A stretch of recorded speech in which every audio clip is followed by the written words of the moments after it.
everybody. Welcome to Reading Between the Lines. I'm Sara, and I'm joined by my mom, Nicole. Hi, Mom. Hi there.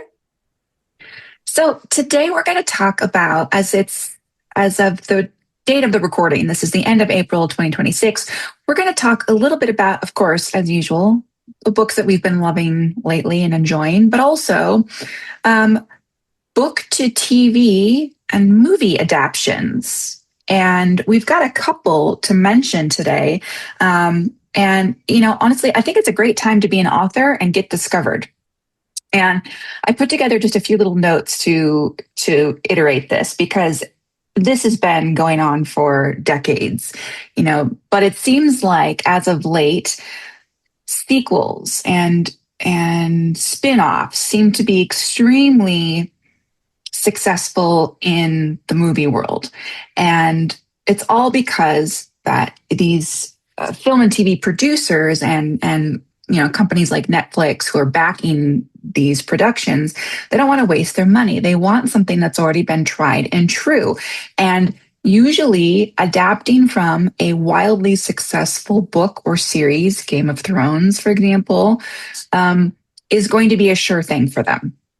And I wanted to mention that in 2025 alone, book-based titles drove more than 9 billion global views, making up to nearly 20% of all hours watched on Netflix. And so that momentum just keeps accelerating. Yeah. And adaptions holding the number one spot on the top 10 English TV list for Netflix right now. And these are all adaptions. The Witcher actually is one that I'm reading right now, which is a TV series with Henry Cavill. So anyway, there's a couple that we wanted to talk about today that are up and coming. And I don't know if you want to go first, Mom. Do you want to talk about sure, absolutely. Or we could talk about books we're enjoying right now first. No, let's just dive I got excited. Our main topic. Okay, sorry. I think this book to TV adaptation started with Masterpiece Theatre and PBS and BBC productions, where they would take a classic book like Brideshead Revisited, for instance. Oh, sure. And turn it into a series. I mean, they started doing this in the 60s and late 60s and 70s. Yeah. And it was very popular with viewers. And I think also COVID has had a huge effect on the number of adaptations that we're seeing for television.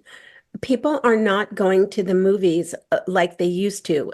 They'll go for a big summer blockbuster, like a superhero type movie or Marvel Comics adaptation. Super Mario movie right now is big. Exactly. But the classics seem to do better when they can be viewed streaming at home and maybe broken down into a mini series. Yeah. I mean, gosh, you're way too young to remember this. Oh, Bridgerton is a good example right now. Well, right now, but I'm thinking like back to the early 70s. Roots was a fantastic book by Alex Haley that was adapted into a mini series. Oh, and it was just, I mean, people would like plan their week around when the latest episode was going to air. So, it has also launched a lot of careers for actors. These, like with LeVar Burton, maybe Oprah, I don't know. I'm still going way back. I mean, Dr. Kildare, what was it? Richard Chamberlain starred in the Thornbirds. Yes, and that was another one that people just and All Creatures Great and Small, which has been redone recently, but the original was in the 80s. It's been like adaptations of adaptations. It's so popular. Two movies that just came to mind as well. One doesn't count really. Practical Magic was, by Alice Hoffman, was done in the 90s. They have a sequel coming out, which cannot possibly be based on any sort of material in the book. This original actresses, Sandra Bullock and Nicole Kidman, correct? Yeah, but they didn't invite Aidan Quinn to come back, and he was like the romantic interest. Right. He was the romantic interest. Anyway, But they've got Lee, I forget what Lee's name is. Lee, somebody who played in Lord of the Rings, the Elf King, Legolas's dad. Right. He's in the practical magic too. And the other book I was thinking of, and a movie that just has come out recently, is Wuthering Heights. Yes. I had nothing good to say about that because and apparently I hated the book. Adaptation was just as wretched. Did you watch the movie? I The new one? not. I planned to. In fact, I was very excited for the movie and started to reread the book. And then it all came back to me how absolutely horrid all of the main characters were. There's no one likable whatsoever. Yeah. No, I did not want them in my life. I felt the whole thing was toxic. And so, no, I did not see the movie. When I read that book, and I know that it's this is my problem with classics. I read classics and then I think that I am just not intelligent enough, or I don't understand it, or because I don't like them. And it's usually because of these toxic situations that people are in. Anyway. Now, I'll give you an example of a good classic, and that is Jane Eyre. That's a wonderful Yes, you loved that. Mm-hmm. I have my mother's copy, your grandmother's copy. If you want to read it and hold your grandmother's book in your hands. Wow, I should. You might feel differently about it because it was a favorite of hers as well. Wasn't there a recent adaptation to film for that? Is that I don't recall. I know there have been probably several versions of the movie of Jane Eyre made into a movie, but look, or if anyone who's listening knows what I'm talking about, or if this rings a bell for anyone, let us know. So I wanted to talk about Margot's money troubles. And I think am I stepping on your toes a little bit? No, please jump in, because this was so exciting, because both of us read this book and loved it. And it was a book that neither one of us thought, just by the description, that we were going to enjoy. And we were both really wrong and ended up loving this book. Yeah. And you were able to actually interview the author. So talk about that. I don't remember when this was, like a year and a half ago, maybe 2 years ago. I was able to interview Ruthie Thorpe, who is a very brilliant author. And she wrote the book, Margot's Got Money Troubles. This was a book that we both picked up from Book of the Month Club. Mm-hmm. And you read it first and you told me that I had to read it. And the synopsis was, this poor young girl sleeps with her college professor, gets pregnant, and then the cast of characters involves her father, who's a former, quite famous pro wrestler, and she also needs to make money, so she does OnlyFans. None of that is appealing to me at all. I was not interested in those characters or that situation. And this book is not only hilarious, but extremely well researched for this is a book that's definitely going to age because it's very current to the time that it was written in 2024. But anyway, so let me give you a little more detail here. The book was so popular that it has been picked up for TV. So this premiered, and when I spoke to Ruthie back in 2024, she had alluded to the fact that this had been picked up for TV, and she was excited because she got to go and be on set and meet the actors and consult a little bit. Tell us who the main actors are. So the main characters that have been cast for the book, we've got Elle Fanning, who plays Margot, Nick Offerman, who is just hilarious in general. He's going to play the wrestler, or he is playing. Greg Kinnear is in this. Nicole Kidman, Michelle Pfeiffer. There's so many great people in this book. Is this available to watch right now? It's on Apple TV. It aired on the 15th. So that was the first episode. I don't know if they're all out, if they just dump them, or if you have to wait week for week. Okay. But if you have Apple TV, then definitely check it out. I 100%. Oh yeah. So I just checked my notes. They're doing this weekly. So episode 5, Flamingos, airs today, as of April 29th. So, I would say, so let me explain the synopsis based on the TV series. So this is going to be created by David E. Kelley, Again, based on the 2024 novel by Ruthie Thorpe, the show centers around Margot, the daughter of a Hooters waitress, Cheyenne, and a former professional wrestler named Jinx. And honestly, Jinx was like my favorite character.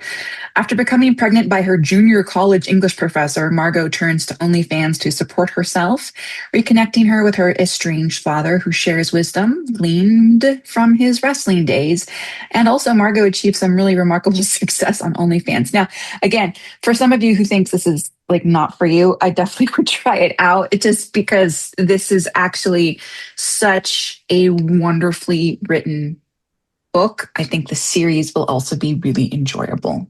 Also, You I just want feel to like these, interject yeah, that the topic, I mean, it sounds unsavory on the surface, but Margot is a young woman who embraces her chance at motherhood and wants to provide the very best life that she can for her child. And she's willing to take on a job that most people wouldn't touch with a 10-foot pole yeah, in order to provide her daughter with a decent life. yeah. And So you the can, characters all have a lot of depth, I think. they really do. I told Rufy that when I interviewed her, I felt like all of these characters were people that I knew. They were well-rounded with deeply flawed, but also so realistic. So if you're interested in checking out that interview, I will share the link on Oh, YouTube in the great. Good. Yeah, I'd description. like to watch that again. And I just can't iterate how intelligent Rufy is. She is just fascinating to listen to about her creative process and her research. So, yeah. Great example. What other TV adaptations or movie Well, adaptions? there's one coming out May 5th, I believe, next week. Mhm. And it's called The Other Bennett Sister. Now, this was a fantastic book by Janice Hadlow that came out, I don't know, 3 or 4 years ago. And it's one of these, the book is an adaptation taken Yeah. from Pride and Prejudice. And Yes. The Other Bennett Sister focuses on the story of Mary, who is the ugly duckling Bennett sister, who's the bane of her horrible mother's existence because she's intellectual and she's got her nose in a book all the time and she's not particularly beautiful. She wants to wear And her glasses. she's the middle sister, and she's also extremely shy, extremely introverted. And her path in life seems to indicate that her future is going to contain spinsterhood, loneliness, and unfulfillment on many levels. I mean, she'll never have children. She'll never achieve any of the feminine aspirations that were prevalent at the time. So Mary is, in the course of the book, learns that she can achieve fulfillment. She doesn't need to fit the cookie mold of all of the other young women of this Georgian time period. Yeah. And she just casts aside these false expectations and is determined to forge a life for herself. And it's hard because she's shy, she's introverted, she's used to going along with all of the things that her mother thinks she should try. And she's just fed up with it and she's not going to do it. And the book has been adapted into a mini series it's adapted by BBC Hmm. and BritBox also. So you will be able to watch it starting May 6th. And I know I'm not going to miss it because I loved the book and I've Yeah. seen a lot of clips. Instagram must have gotten the notion There's that tons on YouTube. So I thought it was already out, but it's not. it has been out in the UK and people are Oh, loving it. It's getting just like crazy reviews. got it. So I think it's going to be a big hit here too. So that's on my list for May. Nice. Any others that you want to mention? Yes. One of Kristen Hanna's most popular books. Kristen Hanna is a very popular author. Everybody knows her The name. And Nightingale? this book is called The Nightingale. And it's considered as I said, to be one of her very best novels, and it's set in German-occupied France during World War II. This is going to be a different perspective of, your typical World War II Mm-hmm. story. The novel follows two very different sisters, Vianne Mauriac and Isabelle Rossignol, as they navigate the dangers and moral complexities of the war. And one of the sisters is in the French resistance and takes risks all the time with her life and to help others. The other sister, and I don't remember because I'm going to reread the book, I think, before the movie comes out, but I don't remember which sister did which. But the other sister lives in her home. I think she has a small daughter, and her home becomes occupied by a German commander of some sort. And of course, they eventually develop some feelings for each other, but it's very awkward to have this man, this strange man living in her home. He's a very gentlemanly type, but it's just interesting to follow the paths of these two women who are both resisting, but in very different ways. Mm. And it's just a fresh angle on World War II. The book is kind of a long one, and the movie is due to come out in February of 2027. So we'll Okay. see how good an adaptation it is. But it's going to star the Fanning sisters, both Elle and Dakota Fanning, which I How think fun. is kind of cool since the book features two sisters. Yeah. Oh, I love that. So it's sure to be a Wonderful. winner. Everybody loves Kristen Hanna, so it can't Yeah. fail. Okay. Now, any others that you have on your notes? Those were the two that Okay.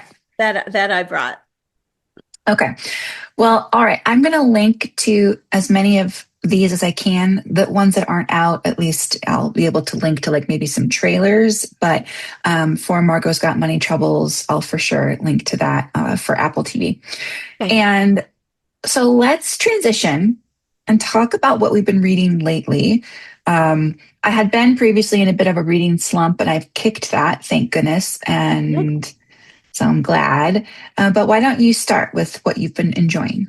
Well, April was a pretty lousy month for me. Yeah. Not so much, it didn't affect my reading. That carried on just Yeah. as normal, but I had a little setback with my vision. That was one of my Mhm. problems with April. So the books that I read were mostly on my Kindle, and I'm very grateful for the fact that you can adjust the font on your Kindle Be super big. Yeah. and make it big. Yeah. So it's been a little bit of a struggle, but I've still been reading. And I read 11 books in April in spite of that issue. Wow. And I gave a total of 3 out of the 11 5 stars. So that's pretty good to have 3 5-star books in a month. I'd So I'm say, going to yeah. talk about those 3 books. Okay. The first book is called Saoirse. Now, you would not know that that's the name of the book if you read the title. It's an Irish woman's name, and Gaelic. the Yeah. spelling is in Irish is just not anything close to the pronunciation. So anyway, the way you pronounce that name is Saoirse. The author is Charlene Hurtubise, and the book was published by Celadon Books February of this year, 2026. So we are introduced to a young woman named Sara, who started her life in Michigan, and until she was a teenager, she lived a life of fear and silence. She was in a very abusive, uncomfortable home situation.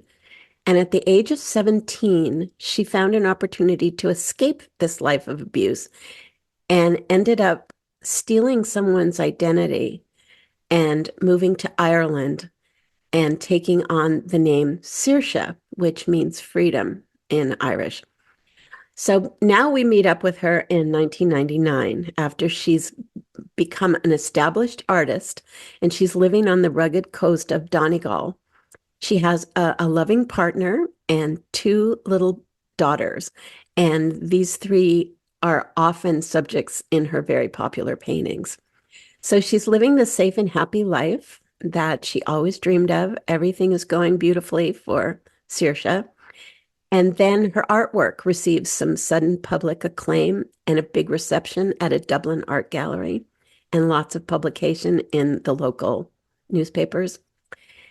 And the secret life that Saoirse has taken such pains to hide is now threatening to surface, and it will absolutely destroy her life. So the book is well written. It's very suspenseful, well paced, and I think it'll give the reader a lot to think about. I mean, she did a bad thing, but is there a way to justify it? You know, it's one of those books that'll give you it'll stay with you after you read it. Amazing. That sounds really, really good. And tell me who the author was again. Charlene Hurtubise. And this is not a first novel for her, is it? No, I should have researched whether it was a debut for her or not. Okay. I don't know. I've not read anything by this author before, but I love books that are by Irish authors, and I believe, I'm not sure if the author's Irish now that I'm thinking about it. Doesn't sound like a very Irish last name, but we'll have to research that a little bit. But it was a really good book. And again, you gave that one 5 stars. I did. Okay. So the one that I gave 5 stars to, and this is not a new book whatsoever. This is definitely a backlist book from 1986. This is Howl's Moving Castle. So this is famous for being adapted into an animation by the Ghibli studio. But the author is British Diana Wynne Jones. And it's actually the first in sort of a loose trilogy. So if anyone is looking for, more of a series or enjoys this book, there are more books that kind of are set within the world. And then our main characters in this book have like appearances in the other books. So this is really set in a magical kingdom where fairy tale conventions are real. And the story follows Sophie. She's the eldest daughter of, she has 2 other sisters. So she's the eldest and she works in a hat shop. And she gets into kind of a bit of a tiff with a customer who happens to be the Witch of the Waste and curses Sophie and curses her. So Sophie's about 18 or 19 and curses her to be a 90-year-old woman. And Sophie is pretty horrified. She doesn't know what to do with herself. She also cannot tell anyone that she's been cursed. And so she runs away and she ends up striking a bargain and living within the moving castle that belongs to the wizard Howl. And all of these characters are very, very fun, interesting. There's a little bit of a mystery here. The bargain that Sophie creates is to lift her curse, but she is also making that bargain with a demon who is also cursed, and they need each other to break their curses.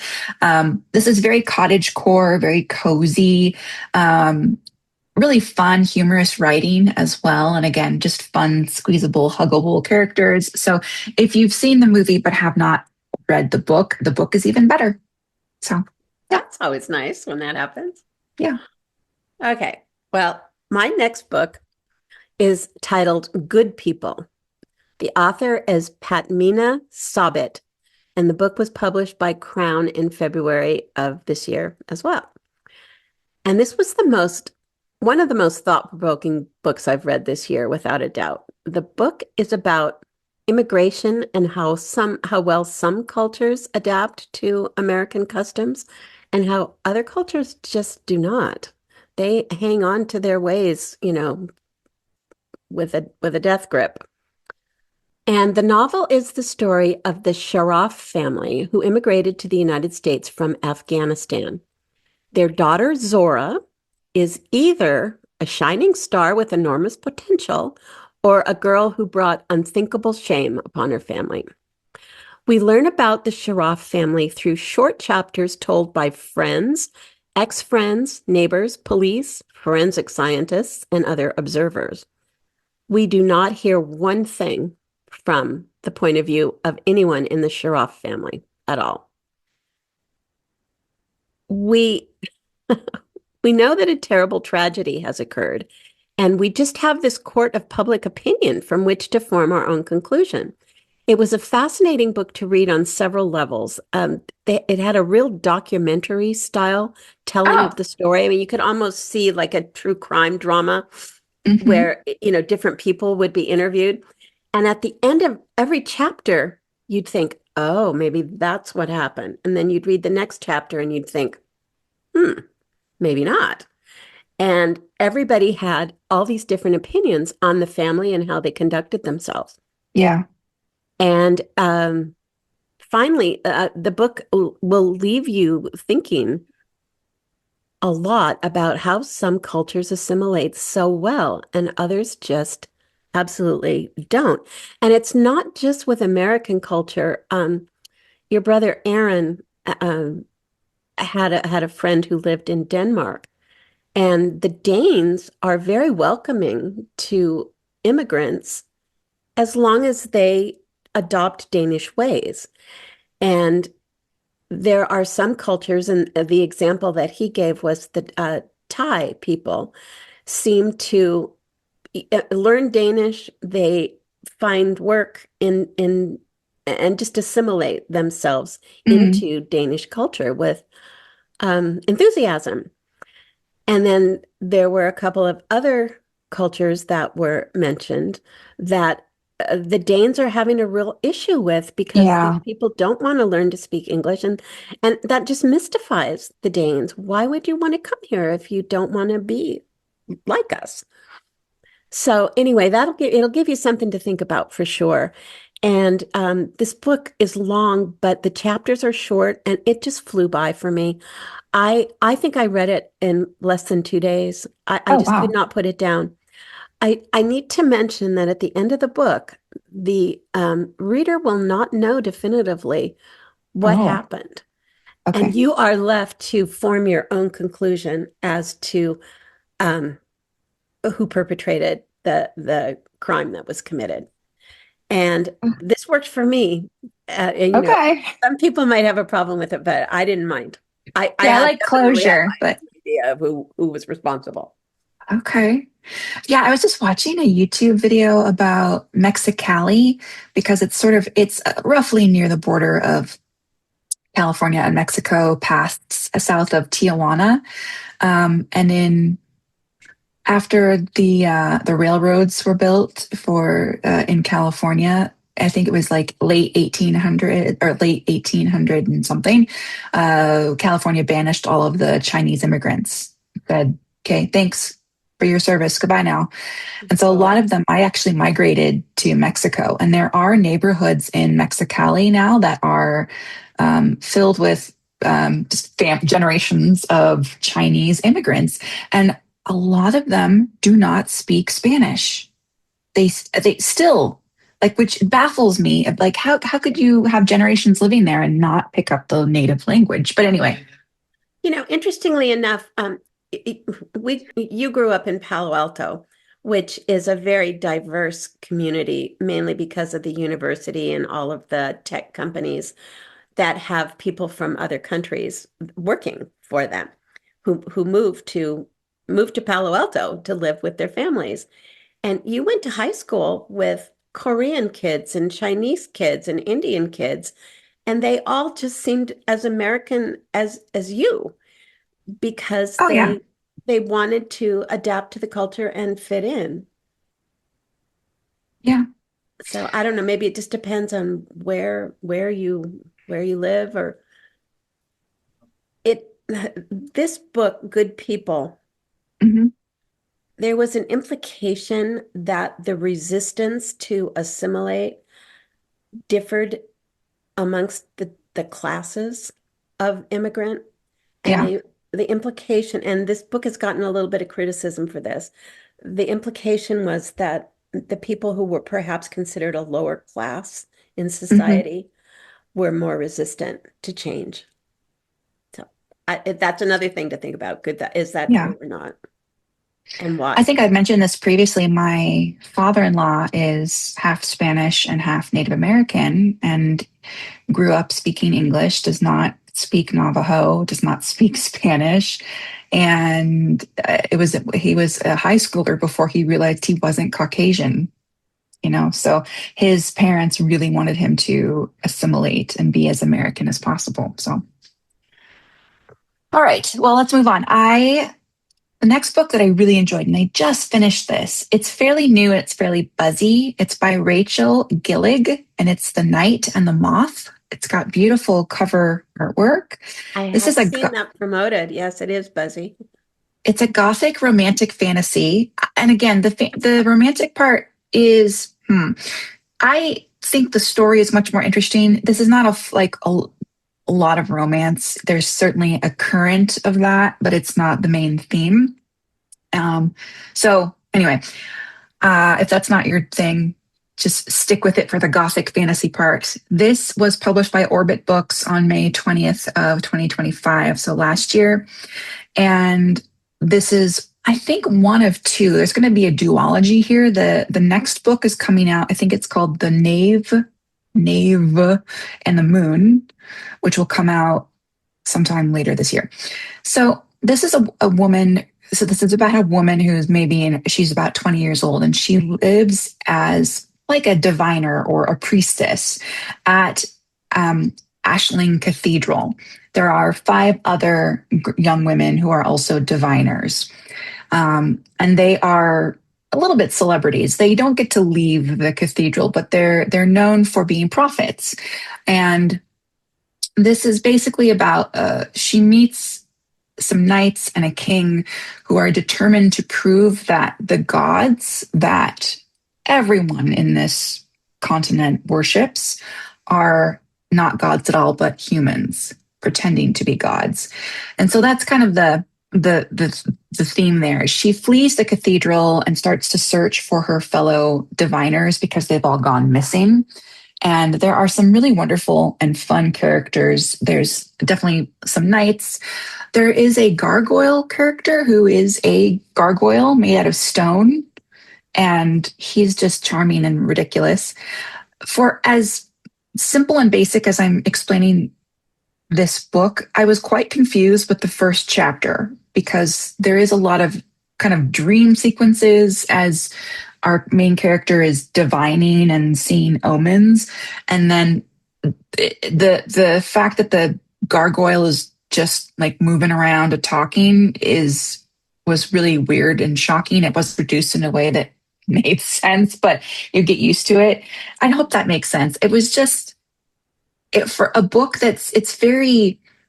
the prose is very beautiful. This is not like highly magical where there's a big magic system and yeah, you're expecting, dragons and talking gargoyles. So the fact that there is the talking gargoyle was just kind of jolting for me for a book that seems quite just gosh, I'm not explaining this well. But anyway, I really enjoyed the story. It ended on a cliffhanger, so I cannot wait to read the next book.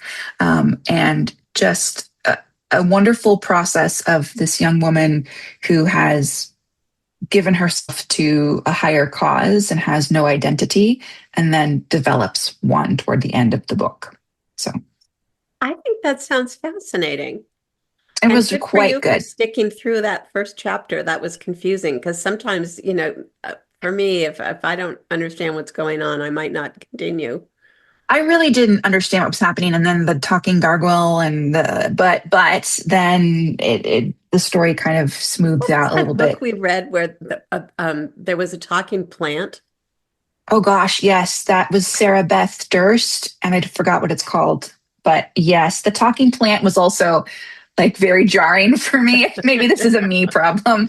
The talking plant, the spider plant, that was a talking spider plant was quite hard to grasp. But then you get used to it. You get it. That was the first time the word sentient was ever. I don't think I ever used that word in my vocabulary until I Oh read that book, and the talking plant was described as sentient.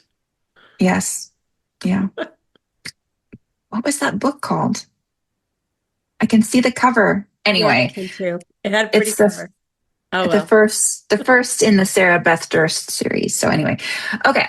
What was your next one, Mom? I have one last book, and I think I might have to talk about another one after it because I don't want to leave things on a down note. I did give this book 5 stars, so I really enjoyed it, but it won't be for everyone.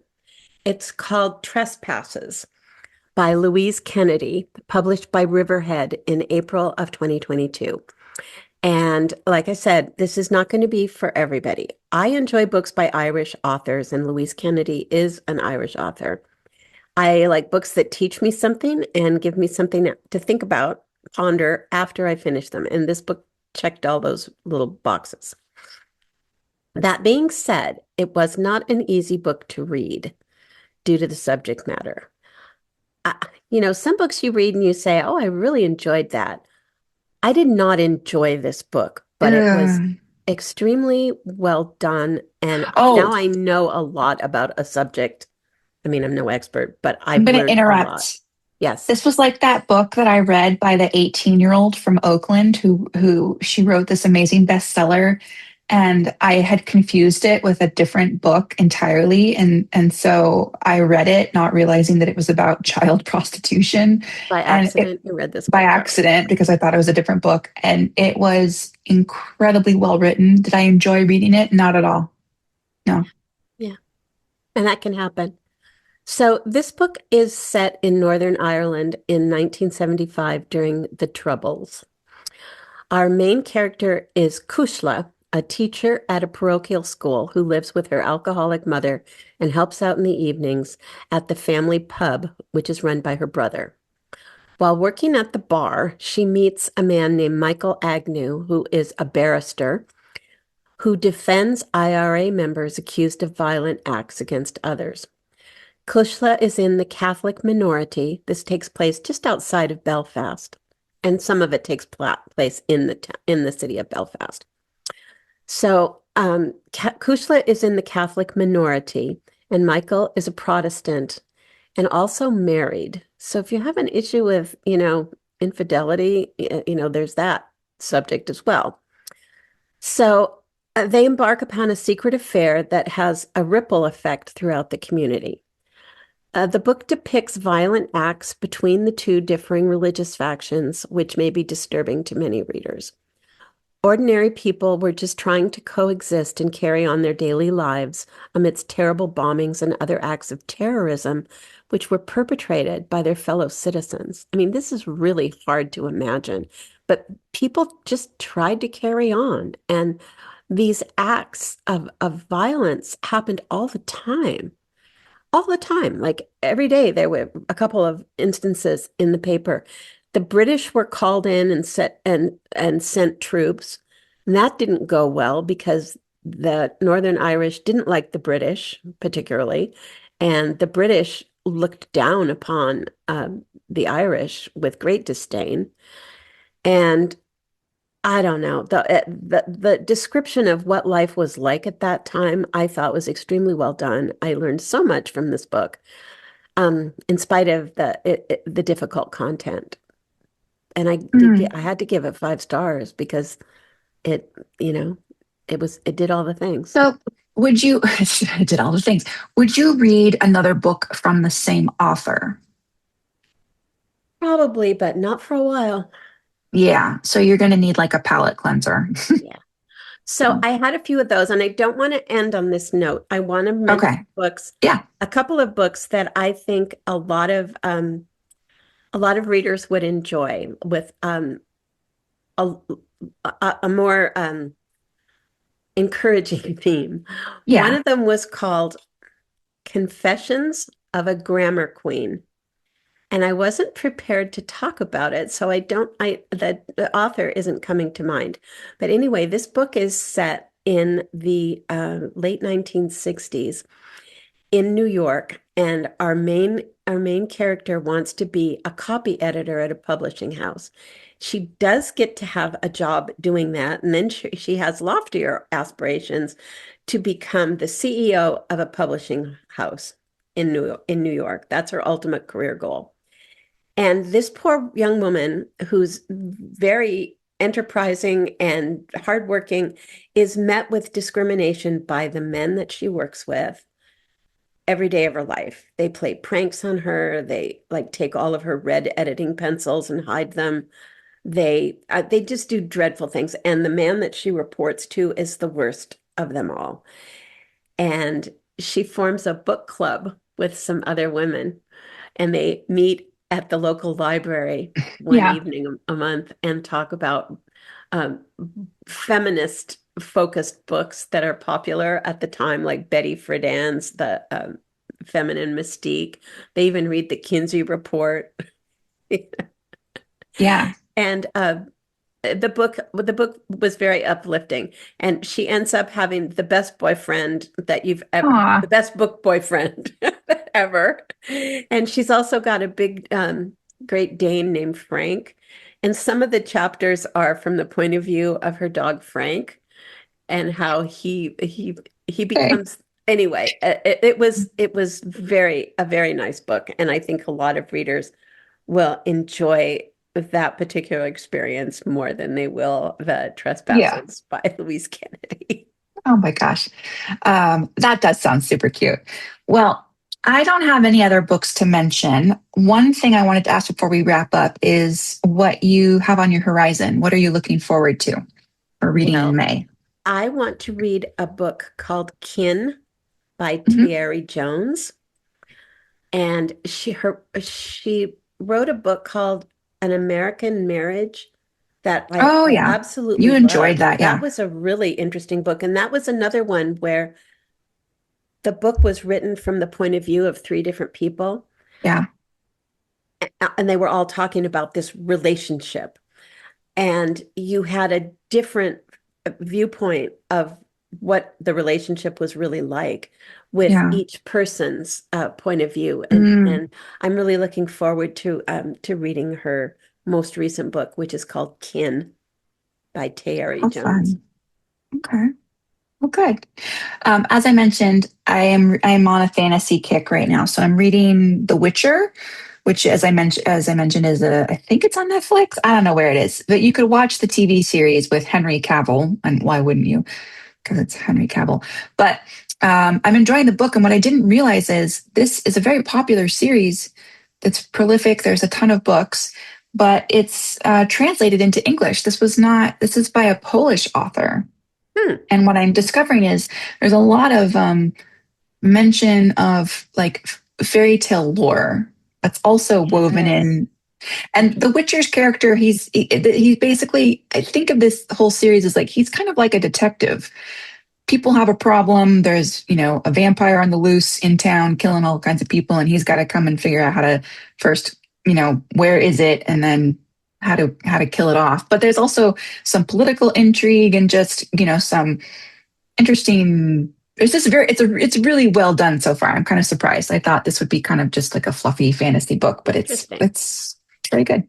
Can we talk about one more book, speaking of Yeah. fantasy? One of the books that I read this past month that I rather liked was called The Shield of Sparrows by, is it No, Dervla Perry? Anyway, you didn't like it at all. Why didn't you like it? I didn't like the main character because it also was kind of a bit of like, oh, wanting to be like a romance novel, and there's a lot of angst there between the main characters. But I also just didn't like the main character because she was always seemed like she was always waiting for her love interest to acknowledge her or to pay attention, and I thought she was completely annoying.